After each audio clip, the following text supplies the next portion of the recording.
ఈరోజు దేవుడు మనలను ప్రేమించి ఈ శ్రేష్టమైన సమయాన్ని మనకు అనుగ్రహించి ఉన్నారు. అందును బట్టి దేవునికి మరొకసారి నా హృదయపూర్వకమైన వందనాలు తెలియజేస్తున్నాను. ఈరోజు మనము వాక్య ధ్యానముగా మన అంశం ఏంటంటే నీ అహాన్ని విడిచిపెట్టు. మన అంశము నీ అహాన్ని విడిచిపెట్టు. చూడండి ప్రియమైన దేవుని బిడ్డలారా, ఈ లోకంలో మనం చూస్తూ ఉంటాం, ఒంటరిగా ఉన్నప్పుడు నీ తలంపులను కాపాడుకోవాలి. అలాగే స్నేహితులతో ఉన్నప్పుడు నోటిని కాపాడుకో. అర్థమవుతుంది కదా? ఒంటరిగా ఉన్నప్పుడు తలంపులను కాపాడుకో, స్నేహితులతో ఉన్నప్పుడు నోటిని కాపాడుకో. అలాగే కోపం ఎక్కువైతే నిగ్రహము కలిగి ఉండాలి. ఏం కలిగి ఉండాలి? ఒకవేళ కోపం ఎక్కువైతే నిగ్రహాన్ని కలిగి ఉండాలి. సమూహములో ఉన్నప్పుడు నీ ప్రవర్తన కాపాడుకో. సమూహములో ఉన్నప్పుడు నీ ప్రవర్తన కాపాడుకో. కష్టాలలో ఉన్నప్పుడు నీ భావోద్వేగాలను అదుపులో పెట్టుకోవాలి. ఎందుకు ఈ మాటలన్నీ చెప్తున్నానంటే, చాలాసార్లు ఏం చేస్తారంటే కష్టాల్లో ఉన్నప్పుడు వారి యొక్క భావోద్వేగాలని అదుపులో పెట్టుకోలేక ఏం చేస్తారంటే దేవుణ్ణి నిందిస్తూ ఉంటారు. వారికి వచ్చిన కష్టాలను బట్టి, బాధలను బట్టి దేవుణ్ణి నిందిస్తూ ఉంటారు. అందుకని దేవుని బిడ్డలుగా జీవిస్తున్నటువంటి మనకు కష్టాలు వచ్చినప్పుడు ఏం చేయాలంటే మన భావోద్వేగాలను అదుపులో పెట్టుకోవాలి. దేవుడు నిన్ను ఆశీర్వదించినప్పుడు నీ అహాన్ని చంపుకోవాలి. దేవుడు ఆశీర్వదిస్తున్నప్పుడు మనకేం కలుగుద్ది? ఆశీర్వాదం కలుగుద్ది కదా. నీకున్న ఆశీర్వాదాన్ని బట్టి నువ్వు అహము కలిగి ఉండటానికి వీల్లేదు. అంటే ఇచ్చే దేవుని వైపు చూడాలి కానీ నీ ఆశీర్వాదముల వైపు చూసి అహము కలిగి జీవించటానికి వీల్లేదు. అందుకే దేవుడు నిన్ను ఎప్పుడైతే ఆశీర్వదిస్తున్నాడో, నీవు ఆశీర్వదించబడినప్పుడు నీ అహాన్ని చంపుకో. ఇవన్నీ కలిగి మనం ఎప్పుడైతే జీవిస్తూ ఉంటామో దేవుడు తప్పకుండా మనకు సహాయము దయచేస్తూ ఉంటారు. హల్లెలూయా. ఇంగ్లీష్లో మనకి ఆల్మోస్ట్ అందరికీ కూడా ఏబిసిడీలు అక్షరాలన్నీ అందరికీ తెలుసు కదా. అందులో ఒక అక్షరం ఐ ఉంటుంది. ఉందా? డౌటా? ఐ ఉందా? ఐ ఉంటుంది కదా. ఇంగ్లీష్లో ఐ అనగా నేను అని అర్థం అన్నమాట. ఐ అనగా నేను అని అర్థం. చూడండి, ఇంగ్లీష్ భాషలోనున్న ఎన్ని అక్షరాలు? 26 అక్షరాలు కదా. ఈ 26 అక్షరాలలో 25 అక్షరాలు ఏదో ఒక చోట ఏం చేస్తాయి అంటే వంగుతూ ఉంటాయి. వాటిని రాసేటప్పుడు ఆ 25 అక్షరాలు వారి ఇష్టానుసారముగా వంచుకుంటూ రాస్తూ ఉంటారు. అంటే అవి వంగుతాయి అన్నమాట. కానీ మనం చూస్తే ఈ ఐ మాత్రం ఎక్కడన్నా వంగుద్దా కదా? ఎక్కడ వంగదు అసలు. అది ఐ అనేటువంటి అక్షరము ఎక్కడ కూడా వంగదు. అంటే దీనికి ఏమెక్కువండి? మన భాషలో పొగరెక్కువ. అర్థమైందా? ఏమెక్కువ? పొగరెక్కువ అన్నమాట. ఎందుకని? అది ఎక్కడ కూడా వంగదు. నేను అని చెప్పి ఏం చేస్తుందంటే అది అలాగే ఉంటుంది. ఒక వ్యక్తి అన్నిటినీ నేనే అంటున్నాడు, అన్నిటికీ నేనే అంటున్నాడు. అంటే అతనికి కూడా ఏది ఎక్కువ? ఇదే ఎక్కువ కదా. ఏంటిది అది? పొగరెక్కువ అన్నమాట. కాబట్టి ఈ రాత్రి మనము అహం అంటే నేనే అనేటువంటి స్వభావము, నేనే కారణము, నా వల్ల మాత్రమే అవుతుంది అనేటువంటి గర్వము మనం చూస్తే ఈనాడు అనేకులు ఏం చేస్తున్నారంటే తమ పొరుగువారితో పోల్చుకుని, ఎవరితో?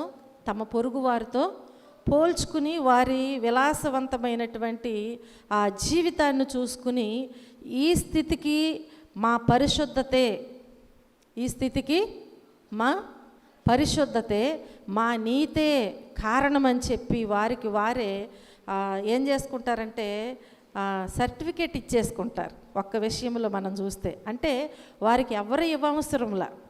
స్కూల్లో చదువుతున్నారంటే విద్యార్థులకి వాడు పాస్ అయ్యాడని ఎవరు చెప్పాలి? వాడు చెప్పుకుంటే సరిపోతుందా? సరిపోదు. కానీ ఇలాంటి స్వభావం ఉన్నవారు ఏం చేస్తారంటే వారికి వారే ఏమి ఇచ్చేసుకుంటారనమాట, సర్టిఫికెట్ ఇచ్చేసుకుంటారు తప్ప దానికి గల కారణాన్ని యోచించేటువంటి ప్రయత్నము ఎంత మాత్రము కూడా వారు చెయ్యరు సరికదా. అహాన్ని పెంచుకుంటూ ఉంటారనమాట. వారు ఏం చేస్తారు, అహాన్ని పెంచుకుంటూ ఉంటారు. ఇది చివరికి మనుషులనే కాదు దేవునిని కూడా లెక్క చేయనటువంటి స్థితికి చేరుకుంటుంది అని ఈ రాత్రి నేను మీకు తెలియజేస్తున్నాను. అహము అనేది దేవునికి కూడా దూరపరుస్తుంది నిన్ను. కాబట్టి నీ ఆశీర్వాదానికి కారణము ఆయన కృప మాత్రమే అనేటువంటి విషయము అర్థం కాకుండా నీవు ఒకవేళ నేనే అనేటువంటి గర్వము నీలో ఎప్పుడైతే ప్రవేశించిందో అప్పుడే పతనం అంచుల్లో ఉన్నావు అనేటువంటి విషయము జ్ఞాపకంలోనికి తెచ్చుకోవాలి. ఆ అహము వస్తే నువ్వు ఎక్కడికి వెళ్ళిపోతున్నట్టు, పతనం అనేటువంటి అంచుల్లోకి నువ్వు వెళ్ళిపోయినట్టే. అది మాత్రం మనం జ్ఞాపకం చేసుకోవాలి, మర్చిపోవటానికి వీల్లేదు. అది ఎవరైతే జ్ఞాపకం చేసుకుంటారో వెంటనే ఒకవేళ సరి చేసుకోవటానికి అవకాశము ఉంటుంది. ఒకవేళ నీవు సరి చేసుకోవటానికి ఇష్టం లేకుండా నీ అహముతోనే నీవు జీవిస్తే అది నిన్ను పతనానికి దారి తీస్తుందని చెప్పి మనం మర్చిపోవటానికి వీల్లేదు. హల్లెలూయా. ఈ అహం అనేది ఎక్కడి నుంచి వస్తుంది చెప్పాను కదా, ఎలా వస్తుంది? నేనే, నా వల్లే, నా బలము, నా శక్తి కదా. విశ్వాసంగా మనం చూస్తే నా పరిశుద్ధత, నా ప్రార్థన, నా విశ్వాసము కదా. ఇలా ప్రతి ఒక్కరూ కూడా ఏం చేస్తారంటే దేవుని కృప వలన నేను ఇలా ఉన్నానని అనకుండా వారి యొక్క అహముతో నా బలము చేత, నా శక్తి చేత, నా జ్ఞానము చేత ఇలాగనమాట నేను పరిశుద్ధంగా ఉన్నాను కాబట్టి ఆశీర్వదించబడ్డాను కదా, నేను విశ్వాసముగా జీవిస్తున్నాను కాబట్టి నేను దీనిలో ఎలాగూ హెచ్చించబడుచున్నాను అని చెప్పి దేవుణ్ణి ప్రక్కన పెట్టి వారి అహాన్ని వారు హెచ్చించుకుంటూ జీవిస్తున్నారు. ఇలాంటి స్వభావము, ఇలాంటి ఆలోచన ఒక విశ్వాసిలోకి వచ్చింది అంటే వారు పతనములోనికి వెళ్ళిపోతున్నారని మాత్రం మర్చిపోవటానికి వీల్లేదు. మనకి అందరికీ తెలుసు, బైబిల్ గ్రంథములో మనం జ్ఞాపకం చేసుకుంటే ఈ న్యాయాధిపతులు 16వ అధ్యాయము 20వ వచనములో మనం చూస్తే అక్కడ మనకు ఒక వ్యక్తి కనిపిస్తాడు. వినండి, అక్కడ మనకి ఎవరు కనిపిస్తారు అంటే సంసోను కనిపిస్తాడు. చూడండి ప్రియమైన దేవుని బిడ్డలారా, ఈ సంసోను యొక్క అహం ఏంటి అంటే ఒక్కొక్కరికి ఒక్కొక్క అహం ఉంటుంది. అందరికీ ఒకే రకమైనటువంటి అహం అనేది ఉండదు. ఒక్కొక్కరికి ఒక్కొక్క రకమైన అహం ఉంటుంది. ఈ లోకంలో మనం చూస్తూ ఉంటాం, ఆ స్త్రీల విషయంగా చూస్తే కొన్ని అహాలు ఏంటి అవి అంటే మనం జ్ఞాపకం చేసుకుంటే యవనస్తులను చూస్తే కొంతమందికి ఎలా ఉంటుందంటే నా జడ బారుగా ఉందని అహం, నేను చాలా మంచి అందంగా ఉన్నాను, నా ముక్కు మొహం అంత బాగుందనేటువంటి అహం, నేను బాగా కలర్ ఉన్నాననే అహము కదా, నేను బాగా హైట్ ఉన్నాననే అహము. ఇట్లా అంటే శారీరకంగా చాలా అహాలు అనేవి కనిపిస్తూ ఉంటాయి. మనం బైబిల్ నుంచి చూస్తే సంసోనుకు కూడా ఒక అహం ఉంది. సంసోనుకి ఒక అహం ఉంది. ఆయన అహం ఏంటంటే అతని బలము. ఆయన అహం ఏంటి? అతని యొక్క బలము. ఆ బలాన్ని చూసుకొని అహంగా జీవిస్తూ ఉంటున్నాడు. చూడండి, సంసోను దేవుని కోసము ప్రతిష్ఠిత చేయబడినటువంటి వాడు. హల్లెలూయా. ఎవరి కోసము? తన బలాన్ని చూసి అహంగా జీవించమని కానే కాదు, దేవుని చేత ప్రతిష్ఠిత చేయబడినటువంటి వాడు. బైబిల్ గ్రంథములోనే అత్యంత బలవంతుడు అన్నమాట సంసోను. కొదమ సింహాన్ని సహితము ఆయన అవలేలంగా చీల్చివేసినటువంటి ఒక బలశాలి సంసోను. చూడండి, ఈ బలము, ఈ ధైర్యము ఎవరిచ్చారండి? దేవుడిచ్చాడు. కానీ దేవుడిచ్చాడని దేవుణ్ణి మహిమపరచకుండా తన బలం మీద బలాన్ని ఆశ్రయిస్తూ, బలాన్ని చూసుకుంటూ అహంగా జీవిస్తున్నాడు ఈ సంసోను. ఎందుకంటే మనం చూస్తే అక్కడ 300 నక్కలను పట్టుకున్నాడు. బలం ఉంటేనేనా మనం ఒక్క నక్కనన్నా పట్టుకోగలమా? అసలు నక్క వస్తే ఏమన్నా ఉండగలమా? ఎంత భయం, కుక్కలకే భయపడుతున్నాం. చూడండి, ఆయన ఎన్ని వందల నక్కలు పట్టుకున్నాడు? 300 నక్కలను పట్టుకుని ఫిలిస్తీన్ల పంట పొలాలను నాశనము చేసినటువంటి ఒక ధీరుడు అన్నమాట సంసోను. కాబట్టి పట్టణానికి కావలిగానున్నటువంటి ఒక పట్టణానికి కావలిగా ఉన్నటువంటి ఇనుప గేటును సహితము ఆ సంసోను ఏం చేశాడంటే ఓడబెరికి కొండ మీదకి విసిరివేసేసాడంట. ఒక పుల్లో కర్రో కాదండి. గేట్ అంటే మన ఇళ్ళ దగ్గర పెట్టుకునేటువంటి గేట్లు కాదు, ఒక పట్టణానికి కావలిగా ఉండే గేట్ అన్నమాట. అది ఎంత హైట్ ఉంటుందో చూడండి, అది ఎంత బరువుగా ఉంటుందో చూడండి. ఆ పట్టణానికి కావలిగా ఉన్నటువంటి అది ఇనుప గేటు. మళ్ళీ ఆ ఇనుప గేటును సహితం ఈయన ఏం చేశాడంట, ఏం చేశాడు, ఏదో అడ్డున్నటువంటి దాన్ని తొలగించినట్లుగా ఓడబెరికేసాడంట. ఓడబెరికి అక్కడ పడేయటం కాదు, మళ్ళీ దానిని తీసి కొండ మీదకి విసిరివేయగలిగినటువంటి ధీరుడై ఉన్నాడు. హల్లెలూయా. చూడండి ప్రియమైన దేవుని బిడ్డలారా, గాడిద పచ్చి దవడ ఎముక చేత 1000 మంది శత్రువులను చంపినటువంటి శూరుడై ఉన్నాడు. ఒక పచ్చి దవడ ఎముక ఎంత ఉంటుంది? పెద్ద ఆయుధం వెళ్ళే ఉంటుందా? ఉండదు. గాడిద ఎముక అంటే ఎంత ఉంటుందండి? చిన్నగానే ఉంటుంది. ఆ దవడ ఎముకతోనంట 1000 మంది శత్రువులను ఏం చేశాడు? హతము చేశాడంట. చూడండి ప్రియమైన దేవుని బిడ్డలారా, మనం జ్ఞాపకం చేసుకుంటే ఇట్లా మనము ఎన్నో ఇంకా చాలా విషయాలను సంసోను విషయంలో మనము చూడవచ్చు అన్నమాట.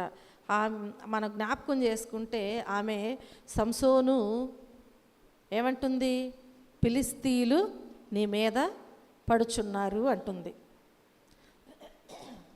ఇతనికి అహము ఎందుకు వచ్చిందంటే బలమును చూసుకుని అహము వచ్చింది. దేవుని చేత ప్రతిష్ఠిత చేయబడినాడని చెప్పి మర్చిపోయాడు. ఈ బలము దేవుడిచ్చాడని చెప్పి మర్చిపోయాడు.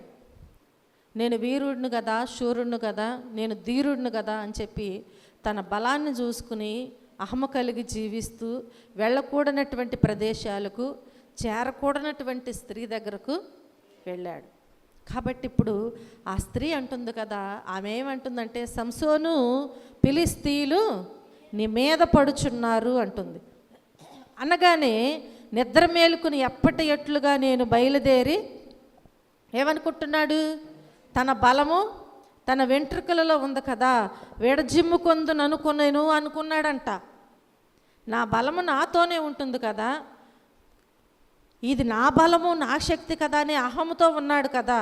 అదే ఆలోచనతో ఎప్పుడైతే ఆ స్త్రీ ఆమె సంసోను ఫిలిష్తీయులు నీ మీద పడుచున్నారు అనగానే అతని ఆలోచన ఏంటంటే ఎప్పటిలాగానే నేను నిద్ర మేలుకొని బయలుదేరి విడజిమ్ముకొందును అని అనుకునగాను. అయితే యెహోవా తనను ఎడబాసెనని అతనికి తెలియలేదు.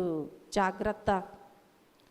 నీవు దేవుని బిడ్డగా రక్షించబడి ఆయన సాక్షిగా జీవిస్తూ నీ అహముతో నీవు ఒకవేళ దేవుణ్ణి వెంబడిస్తే నిన్ను దేవుడు విడిచిపెట్టేస్తాడని అర్థం. ఇక్కడ సంసోను దేవుడు ప్రతిష్ఠిత చేసుకున్నాడు, దేవుని చేత నాజీరు చేయబడ్డాడు. తల్లి గర్భములోనే దేవుడు అతనిని ఏర్పాటు చేసుకున్నాడు. తన బలము వెంట్రుకలలో ఉందని చెప్పి తెలియజేశారు. కానీ తన అహమును బట్టి ఇప్పుడు దేవుడు ఏం చేశారంట? ఆయనను ఇప్పుడు బలం ఉందా? దేవుడు ఎడబాస్తే నీ బలం ఉంటుందా? నీ శక్తి ఉంటుందా? నీ ఆశీర్వాదం ఉంటుందా? నీ ఆయుష్ ఉంటుందా? నీ ప్రాణం ఉంటుందా? అసలు ఏది ఉండదు. ప్రియమైన దేవుని బిడ్డలారా, దేవునితో కలిసి జీవిస్తేనే నీకేది ఇష్టమో అది ఇస్తాడంట దేవుడు. ఆయన తండ్రితో ఎలా ఉన్నాడో మనం కూడా దేవునితో అలా కలిసి ఉంటేనే మనం బహుగా ఫలిస్తామంట. అలా కాకుండా ఒకవేళ వేరైపోతే అహము కలిగి మనము జీవించినట్లయితే ఈ లోకంలో ఏ ఆశీర్వాదము మనం పొందుకోలేము. మరి ముఖ్యముగా దేవుడు మనలను ఎడబాసెను అని దేవుని వాక్యము సెలవిస్తుంది. ప్రియమైన దేవుని బిడ్డలారా, ఆ రీతిగా దేవుడు ఏం చేశాడంట? యెహోవా తనను ఎడబాసెనని అతనికి తెలియలేదు. తెలియక విడజిమ్ముకొందును అనుకుంటున్నాడు. నా బలము నాతోనే ఉంది కాబట్టి ఆఫ్టర్ ఆల్ వారెంత అనుకుని నిద్ర మేలుకొని అనుకుంటున్నాడు. కానీ తన బలము లేనే లేదు. ఇప్పుడు బలము లేనప్పుడు ఫలితం ఏంటి చెప్పాలి? బలము లేదు కదండి. బలమున్నప్పుడు 300 నక్కలను పట్టుకుని కదా, అలాగే బలమున్నప్పుడు గాడిద పచ్చి దవడ ఎముకతో, బలమున్నప్పుడు పట్టణానికి కావలిగా ఉన్నటువంటి గేటును సహితము కొండ మీదకి విసిరివేసాడు. ఒక ధీరుడు, శూరుడు, వీరుడు లాగున్నాడు. ఇప్పుడు దేవుడు ఎడబాయగానే బలము కోల్పోయాడు. ఫలితం ఏంటి అంటే శత్రువుల చేతిలో బందీగా మారిపోయాడు. జ్ఞాపకం చేసుకో. ఈ రాత్రి దేవుడు నిన్ను ఆశీర్వదిస్తుంటే నీవు అహము కలిగి జీవించినట్లయితే నీవు పతనము అంచుల్లోనికి వెళ్ళిపోవచ్చున్నావని మర్చిపోవటానికి వీల్లేదు. నీ అహము నిన్ను పతనానికి నడిపిస్తుంది. కాబట్టి అహము నీలో ఉన్నట్లయితే జాగ్రత్త, నువ్వు ఆలోచన చేసి దేవుని సన్నిధిలో ప్రార్థన చేయి. అహము కలిగి జీవించకుండా నీవు ఉన్నట్లయితే దేవుడు నీకు తప్పకుండా సహాయము చేస్తారు. హల్లెలూయా, హల్లెలూయా. చూడండి, దేవుని వాక్యములో మనం జ్ఞాపకం చేసుకుంటే రోమీలకు రాసిన పత్రిక 2వ అధ్యాయము 4వ వచనములో మనం చూస్తే దేవుని అనుగ్రహము మారు మనసు పొందుటకు నిన్ను ప్రేరేపించుచున్నదని ఎరుగక ఆయన అనుగ్రహ ఐశ్వర్యమును సహనమును దీర్ఘశాంతమును తృణీకరించుదువా. అర్థమవుతుందా? పౌలు భక్తుడు ఎంత చక్కటి మాటలు మనకు తెలియచేస్తున్నారు. దేవుని అనుగ్రహము మారు మనసు పొందుటకు నిన్ను ప్రేరేపించుచున్నదని ఎరుగక. దేవుని అనుగ్రహము ఏది ప్రేరేపిస్తుంది? అహము కలగమని ప్రేరేపిస్తుందా? ఈ లోకంలో దేవునికి వ్యతిరేకంగా జీవించమని ప్రేరేపిస్తుందా? శత్రువుకి నీవు అప్పగించుకోమని ప్రేరేపిస్తుందా? దేవునికి ఒకవేళ నిన్ను దూరముగా ఉండమని ప్రేరేపిస్తుందా? లేదు. ఏమని ప్రేరేపిస్తుంది అంటే మారు మనసు పొందటానికి నిన్ను ప్రేరేపించుచున్నది. కానీ నీవు ఎరుగక ఆయన అనుగ్రహ ఐశ్వర్యమును సహనమును దీర్ఘశాంతమును తృణీకరిస్తున్నావు. తృణీకరించినట్లయితే సంసోనుకు పట్టిన గతి మనకు కూడా పడుతుంది. ఆయన సహనమును దీర్ఘశాంతమును అనుగ్రహ ఐశ్వర్యమును నీవు తృణీకరిస్తే దేవుడు నిన్ను ఎడబాస్తాడు. అదే ఇక్కడ తెలియచేయబడుచున్నది. నీవు ఎంత మాత్రము కూడా దేవుని కృపను పొందుకోలేవని జ్ఞాపకం చేసుకో. ప్రియమైన దేవుని బిడ్డలారా, సంసోను అలాగూ అనుకున్నాడు. కాబట్టి ఫలితం ఏంటంటే శత్రువుల చేతిలో బందీగా మారిపోయాడు. తల వెంట్రుకలు గొరిగించబడ్డాడు. 2 కళ్ళు పెరికివేయబడినాయి. అర్థమవుతుందా? ఎంత బలహీనుడుగా మారిపోయాడు. అంత బలవంతుడు 2 కళ్ళు తీసివేశారు. బందీగా అక్కడ కట్టివేసి ఉంచారంట. జ్ఞాపకం చేసుకోండి, ఫలితం అదే. ఈ లోకంలో అపవాద యొక్క ఉచ్చులో మనము చిక్కుబడిపోతాం. దేవునికి నీవు దూరమైపోతే, దేవుడు నిన్ను ఎడబాస్తే నీ అహమును బట్టి నీవు ఇంకా దేవుని దగ్గరకు చేరలేవు. దేవుని కృపను కోల్పోతావని మర్చిపోవద్దని నేను మీకు తెలియచేస్తూ ఉంటున్నాను. హల్లెలూయా, హల్లెలూయా. చూడండి ప్రియమైన దేవుని బిడ్డలారా, వాక్యాన్ని మనం జ్ఞాపకం చేసుకుంటే దేవుని వాక్యంలో మనం చూసినట్లయితే బైబిల్ గ్రంథంలో మరొక వ్యక్తిని మనం జ్ఞాపకం చేసుకుందాం. మరొక వ్యక్తిని, ఫరోను మనం జ్ఞాపకం చేసుకుందాం. ఫరో యొక్క అహము ఏంటంటే అతని యొక్క రాజ్య అధికారమే ఆయన యొక్క అహము. ఆయనకేముంది? రాజ్య అధికారము ఫరోకు ఉంది. ఈ ఫరోకి ఎప్పుడైతే ఈ రాజ్య అధికారం వచ్చిందో ఆయనకు ఒక అహం వచ్చేసింది. ఆయన అహము దేనిని బట్టి అహము అంటే రాజ్య అధికారమును బట్టి ఆయనకు అహము కలిగినట్లుగా మనం జ్ఞాపకం చేసుకుంటూ ఉంటాం. ఫరో నేను అతని మాట విని, నిర్గమకాండం 5వ అధ్యాయము 2వ వచనములో మనం చూస్తే దేవుని వాక్యములో మనకి చక్కగా తెలియచేయబడద్ది. నేను అతని మాట విని ఇశ్రాయేలీలను పోనిచ్చుటకు యెహోవా ఎవడు అంటున్నాడు. ఏమంటున్నాడు? ఫరో నేను అతని మాట విని ఇశ్రాయేలీలను పోనిచ్చుటకు యెహోవా ఎవడు? తెలీదండి. దేవుడు లేకుండానే రాజ్యాధికారం వచ్చిందా? దేవుడు లేకుండానే నీవు ఆహారం తింటున్నావా? దేవుడు లేకుండానే, దేవుని కృప లేకుండానే ఈ లోకములో జీవిస్తున్నావా? దేవుని కృప లేకుండా ఈ లోకములో నీవు క్షేమముగా ఉండగలుగుతున్నావా? ఈరోజు ఆహారము తిన్నావంటే, గాలి పీల్చుకున్నావంటే దేవుని కృప మాత్రమే. అది ఎరుగక ఏమంటున్నాడు అంటే, అసలు యెహోవా ఎవడు? నేను యెహోవాను ఎరుగను, ఇశ్రాయేలీలను పోనీయను అంటున్నాడు. అహము కలిగి, తన రాజ్య అధికారమును బట్టి అహము కలిగి, ఆ అహము కలిగినటువంటి మాటలు మాట్లాడుచూ ఉంటున్నాడు దేవుని మీద, దేవుని ప్రజలతో మాట్లాడుచున్నాడు. ప్రియమైన దేవుని బిడ్డలారా, దాని ఫలితం ఏంటంటే ఐగుప్తీయులకు బాధలు వచ్చినాయి. అసలు ఆ యెహోవా ఎవడు? ఆయన నాకు తెలియదు, అసలు నేను ఎరుగను, కాబట్టి నేను మిమ్మల్ని పోనీయను అని ఎప్పుడైతే కఠినంగా మాట్లాడాడో, దాని ఫలితము ఆయనకున్నటువంటి అహమును బట్టి ప్రజలందరికీ బాధలు వచ్చేసినాయి. ప్రియమైన దేవుని బిడ్డలారా, అతని సేనలన్నీ కూడా ఏమైపోయినాయి అంటే ఎర్ర సముద్రములో మునిగి నశించిపోయారు. ఎప్పుడైతే నీకు అహము కలుగుతుందో, నీ అహమును బట్టి నీవేమైపోతున్నావు? నీ ఆశీర్వాదాన్ని కోల్పోతున్నావు. నీ ఆశీర్వాదాలను నీ చేతులతో నీవు ఓడబెరుక్కుంటూ ఉంటున్నావు.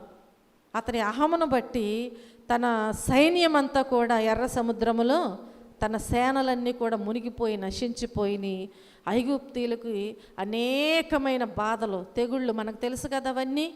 ఎన్నో తెగుళ్ళు వచ్చినాయి, భరించలేనటువంటి బాధలు కలిగినాయి, కేవలము ఆయన పలికిన మాటను బట్టి.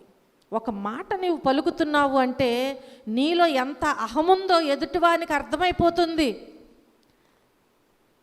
అసలు నీ స్థితి ఏంటి అనేది నీవు మర్చిపోయి, ఇప్పుడున్న స్థితిని బట్టి నీవు అహము కలిగి మాట్లాడుచున్నావు అంటే ఎదుటివానికి నీ స్థితి గుర్తొస్తుంది.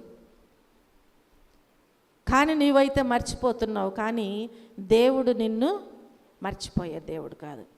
అయ్యో, కేవలం ఇది దేవుని కృప అనేది నీవు మర్చిపోతున్నావు, కాబట్టి దాని ఫలితం అనుభవించవలసి వస్తుంది. కనుక మనము మాట్లాడే ప్రతి మాట కూడా, నేను మీకు ముందే తెలియజేసిన కొన్ని విషయాలు, ప్రతి మాట కూడా జాగ్రత్తగా మాట్లాడాలి. యెహోవా ఎవడు?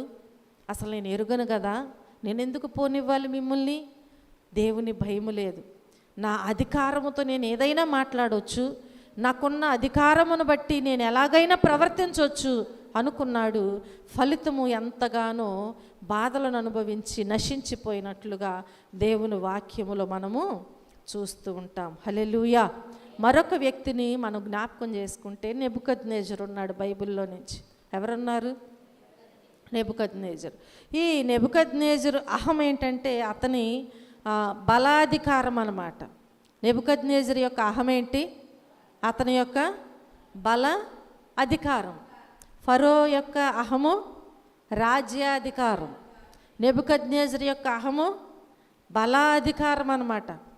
కాబట్టి ఈ దానియేలు గ్రంథములో మనం జ్ఞాపకం చేసుకుంటే 4వ అధ్యాయములో మనకు కనిపిస్తుంది కదా, 30వ వచనములో మనం చూస్తే దేవుని వాక్యము సెలవిస్తుంది, రాజు బబులోనును ఈ మహావిశాల పట్టణము నా బలాధికారమును నా ప్రభావ ఘనతను కనుపరచుటకై నా రాజధాని నగరముగా నేను కట్టించినది కాదా అని తనలో తను అనుకుంటున్నాడంట. తనలో తాను అనుకొనెను. హల్లెలూయా. నీ ఆలోచన యావత్తు కూడా ఎవరు వింటున్నారు? దేవుడు వింటున్నాడు. నీ ఆలోచన యావత్తు దేవునికి తెలుసు. మనము కూర్చుండుట, మనము లేచుట ఎవరికి తెలుసు? దేవునికి తెలుసు. మనకు తలంపు పుట్టక మునిపి ఆయన గ్రహించుచున్న దేవుడు. హల్లెలూయా. కాబట్టి ప్రియమైన దేవుని బిడ్డలారా, ఈ నెబుకద్నెజరు యొక్క అహం ఏంటంటే నా బలము, నా బలాధికారము. అందుకనే ఏమనుకుంటున్నాడు, ఈ మహావిశాల పట్టణము నా బలాధికారమును నా ప్రభావ ఘనతను కనుపరచుటకై నా రాజధాని నగరముగా నేను కట్టినది కాదా? దేవుడు కట్టకపోతే నీవు కట్టగలవా? యెహోవా పట్టణమును కాపాడని ఎడల దాని కావలి కాయవారు మేలుకొని ఉండుట వ్యర్థమే. నీ బలమే పాటిది, అవునా? పట్టణాన్ని నీవు కట్టగలవా? కాపాడగలవా? లేదు లేదు. దేవుని కృప లేకపోతే మనము మేలుకొని ఉండుట వ్యర్థమే. ప్రియమైన దేవుని బిడ్డలారా, ఆయన ఫలితం ఏంటంటే ఏం జరిగింది?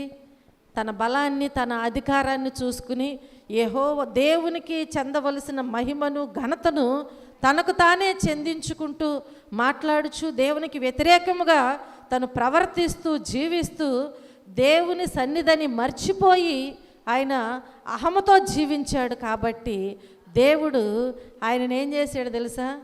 సింహాసనం మీద నుంచి ఒక్క తోపైతే తోసేసాడు. ఎక్కడికి వెళ్ళి పడ్డాడు? ఎక్కడికి వెళ్ళి పడ్డాడండి?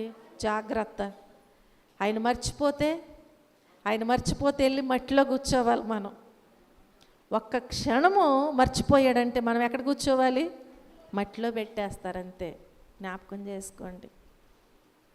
ఆయనకు అంత బలం ఉన్న, అధికారం ఉన్నా కాపాడగలిగినయా? తనని కాపాడలేదు. నా రాజధాని, నా ఘనతకు, నా మహిమకు అనుకున్నాడు. అవేవైనా కాపాడగలిగినయా? ఏది కాపాడలేదు. ఫలితము పశువు వలె గడ్డి మేసెను. ఒక పశువు వలె, ఒక పశువు ఎలాగూ ప్రవర్తిస్తుందో, ఒక పశువు ఎలా జీవిస్తుందో, ఒక పశువు ఎలా తింటుందో అలాంటి జీవితము దేవుడు, అలాంటి స్వభావాన్ని నెబుకద్నెజరుకు ఇచ్చాడు. ఒక రాజయ్యుండి ఏం చేస్తున్నాడంట? అడవిలో గడ్డి మేస్తున్నాడంట. జాగ్రత్త. దేవుడు ఈరోజు మనకి క్షేమస్థితినిచ్చి ఈరోజు తినటానికి ఆహారం ఇచ్చాడు. ఆహారాన్ని అడవుడుగా మింగేయకుండా ఏం చేయాలి? దేవునికి స్తుతులు చెల్లించాలి. ఒకవేళ నేను కష్టపడి సంపాదించి ఈ ఆహారాన్ని వండుకున్నాను అనుకుంటున్నావేమో, జాగ్రత్త. అది తినటానికి అవకాశం ఉండదు. వండుకున్నది తిన్నావు అంటే అది దేవుని కృపే. హడావుడిగా దేవునికి స్తుతులు చెల్లించకుండా ఒక కోడిగుడ్డు మింగేశాడంట. ఏంటిదది? ఏంటిదండి? కోడిగుడ్డు. యవనస్తుడే టాపీ పని చేస్తాడంట. ఇంట్లో భార్య చక్క కోడిగుడ్లు ఉడకబెట్టి కూర వండి పెట్టింది. ఒక్కసారి ఆయన నవ్వులు మింగుదాములని ఇట్లా పెట్టుకున్నాడంట. అది వెంటనే గొంతుకులోకి వెళ్ళిపోయిందంట. అది బయటికి రావట్లేదు, లోపలికి వెళ్తలేదు, ప్రాణం పోయింది. ఒక కోడిగుడ్డు. చూసారా? దేవుని కృప లేకపోతే కోడిగుడ్డు నవలటానికి కూడా అదేమన్నా గట్టి వస్తువా? కాదు కదా. నవిలితే ఎంతసేపు అండి? అంటే ఆయన కృప లేకపోతే మంచినీళ్ళు తాగుతున్న ప్రాణం పోద్ది. ఆయన కృప లేకపోతే మెత్తటి ఇడ్లీ తిన్నా చెప్పలేం మనం. కాబట్టి ప్రియమైన దేవుని బిడ్డలారా, అహము కలిగి జీవించటానికి వీల్లేదు. అది పతనానికి దారితీస్తుంది. నీ అహము ఏ రకమైన అహమైనా కావచ్చు, అది నిన్ను పతనానికి దారితీస్తుంది. పతనపు అంచుల్లో నీవు ఉన్నావనే అర్థం. నీలో ఒక అహం అనేది ఏర్పడిందంటే. కాబట్టి ఆ అహాన్ని విడిచిపెట్టండి. అప్పుడు తప్పకుండా దేవుని కృపను పొందుకుంటారు. హల్లెలూయా, హల్లెలూయా, హల్లెలూయా. కనుక ప్రియమైన దేవుని బిడ్డలారా, పశువులే గడ్డి మేసినట్లుగా దేవుని వాక్యములో మనం చూస్తున్నాం. చూడండి, సామెతల గ్రంథములో మనం ఒక వాక్యాన్ని చూస్తే 21వ అధ్యాయము 24వ వచనాన్ని మనం జ్ఞాపకం చేసుకుంటే, సామెతల గ్రంథము 21వ అధ్యాయము 24వ వచనాన్ని మనం జ్ఞాపకం చేసుకుంటే, అహంకారి అయిన గర్విష్ఠునికి అపహాసకుడని పేరు అట్టివాడు అమిత గర్వముతో ప్రవర్తించును. అర్థమైంది మీకు? అడవుడుగో చదివేయటమే. అర్థమైందా? అహంకారి అయిన గర్విష్ఠునికి అపహాసకుడని పేరంట. విడదీ చదువుకోండి. అపహాసకుడని పేరు అట్టివాడు అని కలపొద్దు అసలు. అక్కడ ఎవరైతే అహంకారము కలిగి జీవిస్తారో, అహంకారి అయినటువంటి గర్విష్ఠుని కంటే అహము ఉందంటే నీలో గర్వము ఉందని అర్థమైందా? నీలో ఉన్నటువంటి అహము నిన్ను గర్వములోనికి తీసుకుని వెళ్ళి నడిపిస్తుంది. కాబట్టి ఈ అహంకారి అయిన గర్విష్ఠునికి ఒక పేరుందంట. ఆ పేరేంటి? అపహాసకుడు. అపహాసకులు కూర్చుండు చోటన నేను కూర్చుండక అంటున్నాడు దావీదు భక్తుడు. అవునా? అంటే అపహాసకుడు అంటే వాడి ఒంటి నిండా కూడా ఏముంది? ఇప్పుడు అహముంది. నేను, నా అనేటువంటి అహముంది. ఆ అహము కలిగిన వాడితో నీవు స్నేహము చేసావనుకోండి, అహము కలిగిన వాడితో నీవు కూర్చున్నావు అనుకో, ఇప్పుడు నీకు కూడా ఏమొస్తుంది? వస్తుందా? ఎందుకనంటే మనకొక సామెత ఉంది. ఏంటది? 6 నెలలు సహవాసం చేస్తే వీళ్ళు వాళ్ళుగా మారిపోతారంట. జాగ్రత్త. విశ్వాసులు అవిశ్వాసులతో విజోడుగా ఉండొద్దని ఎందుకు చెప్తున్నాడు పౌలు భక్తుడు? విశ్వాసి అవిశ్వాసి దగ్గరికి వెళ్ళి స్నేహం చేసి అవిశ్వాసిని తీసుకురాదు.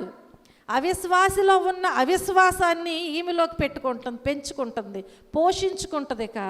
ఈమె కూడా ఈమె విశ్వాసాన్ని విడిచిపెట్టి అవిశ్వాసి అయిపోయి, అమ్మగారు 8ంటికి ప్రార్థన పెట్టి పాటలు పాడిన ఆ పాటలు ఆపేసి ప్రార్థన చేసిన, వాక్యం స్టార్ట్ చేసినా కానీ ఏముంది? ఇప్పుడు వెళ్ళొచ్చులే అహం.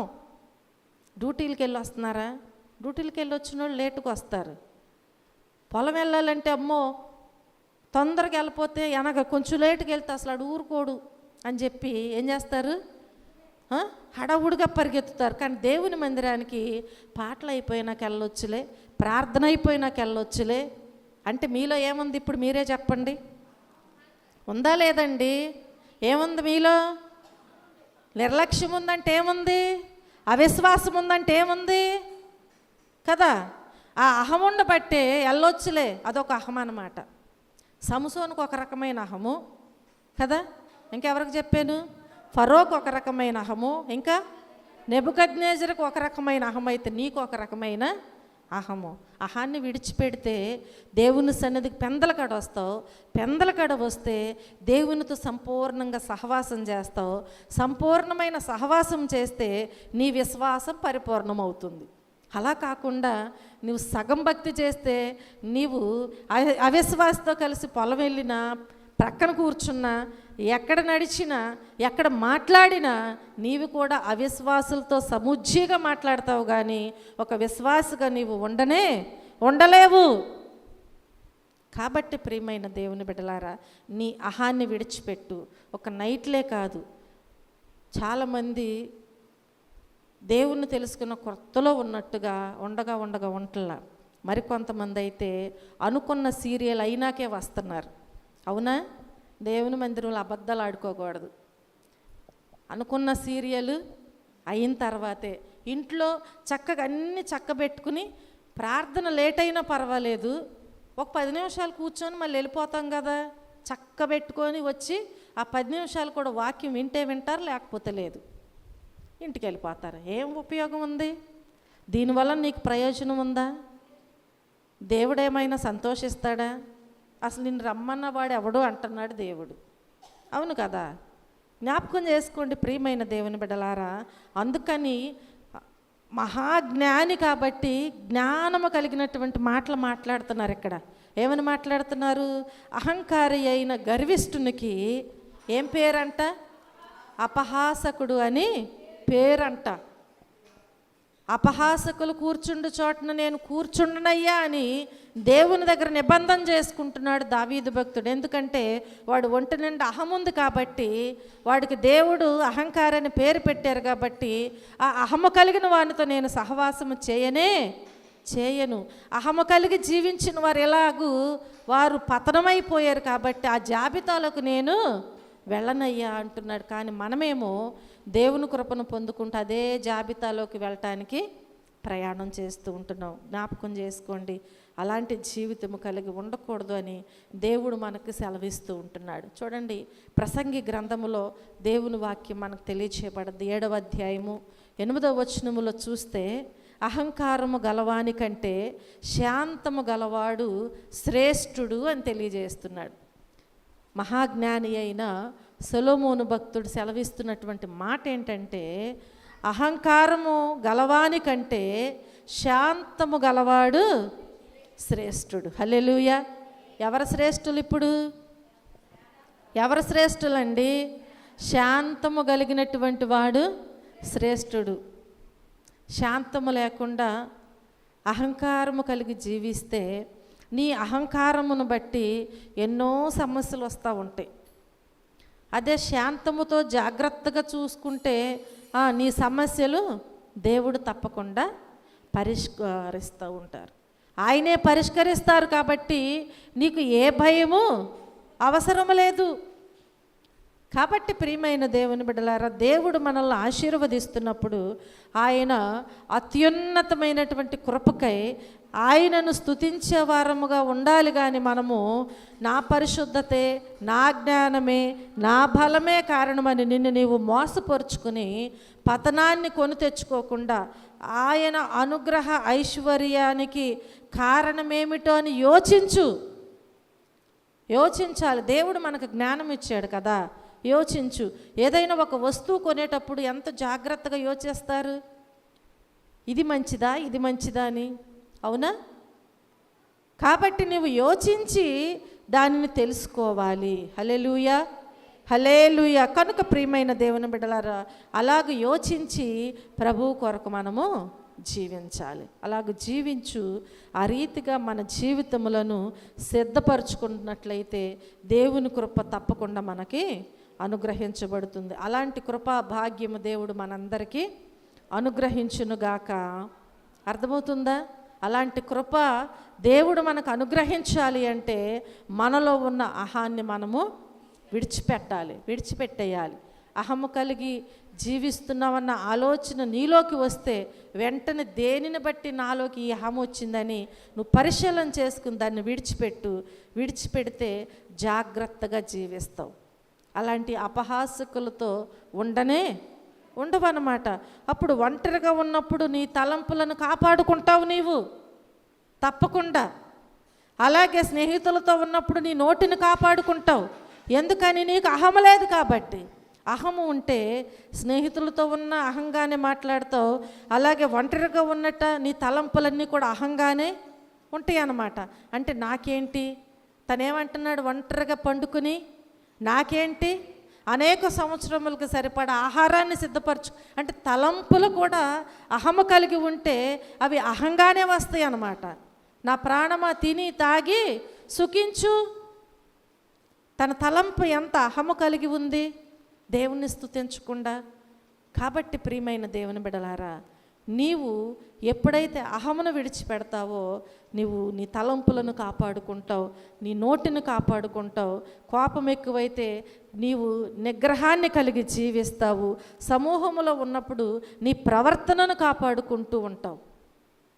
అంతేకాని సమూహముగా ఉన్నప్పుడు సమాధానము లేకుండా నీ ప్రవర్తన వ్యతిరేకముగా ఉంది అంటే నీలో ఏమున్నట్టు? అహమున్నట్టు. సమూహములో జాగ్రత్తగా నీ ప్రవర్తనను కాపాడుకో. కష్టాలు అందరికీ వస్తాయి. దేవుణ్ణి నమ్ముకున్న వస్తాయి, నమ్ముకోకపోయినా ఒక మనిషిగా ఉన్న ప్రతి ఒక్కరికి కష్టాలు వస్తాయి, బాధలు వస్తాయి. కాబట్టి కష్టాలలో ఉన్నప్పుడు నీవు నీ భావోద్వేగాలను అదుపులో పెట్టుకోవాలి. కానీ దేవుని నిందిస్తూ దేవునికి నీవు దూరం అవ్వటానికి వీల్లేదు. దేవుడు నిన్ను ఆశీర్వదించినప్పుడు నీ అహాన్ని నీవు చంపుకుంటేనే ఆ ఆశీర్వాదాన్ని నీవు సమృద్ధిగా పొందుకోగలుగుతావు. హల్లెలూయా. అలాంటి కృపా భాగ్యము దేవుడు మనందరికీ అనుగ్రహించునుగాక. ఆమేన్. అందరూ మోకరించినట్లయితే ప్రార్థన చేసుకుందాం. ఈ రాత్రికాల సమయంలో దేవుడు మనతో మాట్లాడి ఉన్నారు. ఒకవేళ దేవుని బిడ్డగా జీవిస్తూ నీవు అహము కలిగి ఉంటున్నావేమో, దేవుడు మాట్లాడుచున్నారు. నీ అహాన్ని విడిచిపెట్టు. అహము కలిగి జీవించినటువంటి వారు కొంతమంది భక్తులను మనం చూసి ఉన్నాం. కనుక సంసోను యొక్క అహమును బట్టి తన శత్రువుల చేతిలో బందీగా మారిపోయాడు. తల వెంట్రుకలు గొరిగించబడి 2 కళ్ళు పెరికివేయబడ్డాయి. ఫరో యొక్క అహమును బట్టి ఐగుప్తీయులకు బాధలు వచ్చినాయి. అతని సేనలు ఎర్ర సముద్రంలో మునిగి నశించిపోయారు. నెబుకద్నెజరు యొక్క అహమును బట్టి పశువు వలె గడ్డి మేసి ఉన్నాడు. నిజమే, ఈరోజు నీకు ఏ రకమైన అహం ఉంది? నెబుకద్నెజరుకైతే అతని బలాధికారమును బట్టి అహం వచ్చింది. ఫరోకైతే అతని రాజ్యాధికారమును బట్టి అహం వచ్చింది. సంసోనుకైతే అతని బలమును బట్టి అహం వచ్చింది. ఈరోజు నీవు ఏ అహమును బట్టి జీవిస్తున్నావో నీవు పరిశీలన చేసుకో. ఆ అహాన్ని విడిచిపెట్టు, లేదంటే వారికి కలిగిన గతే మనకు కలుగుతుంది. నీ అహాన్ని విడిచిపెట్టి నీవు జీవించినట్లయితే, దేవుని యొద్ద నీవు పరిశీలన చేసుకుని ప్రార్థించినట్లయితే, నీ ప్రార్థన దేవుడు ఆలకించి నీకు కృపను కలిగిస్తారు. ప్రార్థన చేసుకుందాం. ప్రేమ కలిగిన తండ్రి, కృప కలిగిన మా దేవా, మా రక్షకుడా, ఈ రాత్రికాల సమయంలో మాతో మీరు నాయనా తేటగా సూటిగా మీ వాక్యము ద్వారాగా మాట్లాడినందుకు మీకు వందనాలయ్యా. విత్తబడిన ప్రతి విత్తనము కూడా బిడ్డల హృదయాలలో నూరంతలుగా ఫలింపబడటానికి మీ సహాయం దయచేయండి. విన్న వాక్యాన్ని విడిచిపెట్టక నాయనా హృదయంలో భద్రపరుచుకుని తిరిగి నెమరవేసుకునేటువంటి జ్ఞానము, జ్ఞాపక శక్తిని బిడ్డలకు దయచేయండి అయ్యా. ఎవరు కూడా అనాలోచనగా జాగ్రత్తగా ఉండకుండా వాక్యమును విని విడిచిపెట్టేవారుగా కాక, ఆజ్ఞను అనుసరించనటువంటి వారి వలే కాక నాయనా, మీ మాటలను త్రోసివేసిన వారి వలే కాక, ప్రతి ఒక్కరూ కూడా నైనా అయ్యా మీ మాట వింటే శ్రేష్టమని చెప్పి, అయ్యా మీలో జీవిస్తేనైనా శ్రేష్టమని చెప్పి, అహంకారము కలిగిన వానికంటే శాంతము కలిగిన వాడు శ్రేష్ఠుడని ప్రతి ఒక్కరూ గ్రహించినైనా మీరిచ్చే కృపను సంపూర్ణంగా పొందుకోవటానికి మీ సహాయం దయచేయండి.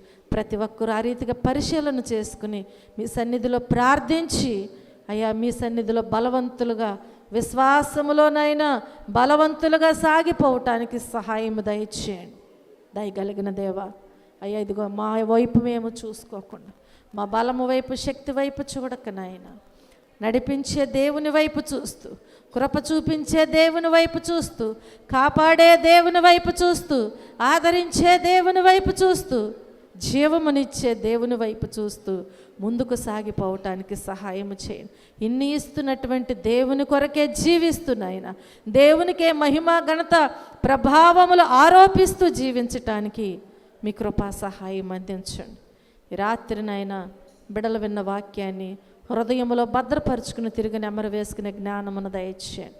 మంచి నేలను పడిన విత్తనము ఫలించినట్లుగా ఫలింపబడటానికి మీ సహాయము దయచేయండి.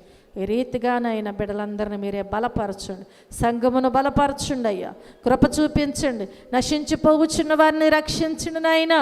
మీరు మాట్లాడి వారిని బలపరిచి మీ సన్నిధికి నడిపించి మారు మనసు రక్షణ భాగ్యమును ప్రతి ఒక్కరికి దయచేయండి. మీ ప్రియమైన పిల్లల వలె సాగిపోవటానికి కృప చూపించండి. బ్రతుకు కాలమంతా మీ సాక్షులుగా జీవించటానికి మీ సహాయము దయచేయండి ప్రభువా. ప్రతి కుటుంబమునైనా ఏ రీతిగా నా ప్రభువా యెహోషువ, నేను నా ఇంటివారు యెహోవానే సేవిస్తామని సెలవిస్తున్నారు. ప్రతి కుటుంబం మిమ్మల్ని సేవించటానికి సహాయము దయచేయండి. నిత్యము మీ సన్నిధిలో ఉండునట్లుగా నా కుటుంబాన్ని ఆశీర్వదించమని ఏ రీతిగా కోరుకుంటున్నాడో ప్రభువా భక్తుడు నాయనా, ఆ రీతిగా బిడ్డలందరూ కూడా వారి కుటుంబాన్ని మీ సన్నిధిలోనైనా నిత్యము ఉంచబడినట్లుగా ప్రార్థించుకునేటువంటి ఆశ కలిగిన వారుగా ఉండటానికి మీ సహాయము దయచేయండి అయ్యా. మీకు వందనాలు. విశ్వాసములో నా ప్రభువా అబ్రహాము వలె సాగిపోవటానికి మీ కృప దయచేయమని అడుగుచున్నాను. దయగలిగిన దేవా, శివాధిపతి, ఈ రాత్రికాల సమయంలో నా ప్రభువా మా మధ్యలో మీరు నడిపించినందుకు మీకే కృతజ్ఞతాస్తుతులు చెల్లించుకొనుచు యేసుక్రీస్తు అతి శ్రేష్టమైన నామములో ఈ ప్రార్థన మనవలు అడిగి వేడుకుని పొందుకొని ఉన్నాము మా పరమ తండ్రి. ఆమేన్.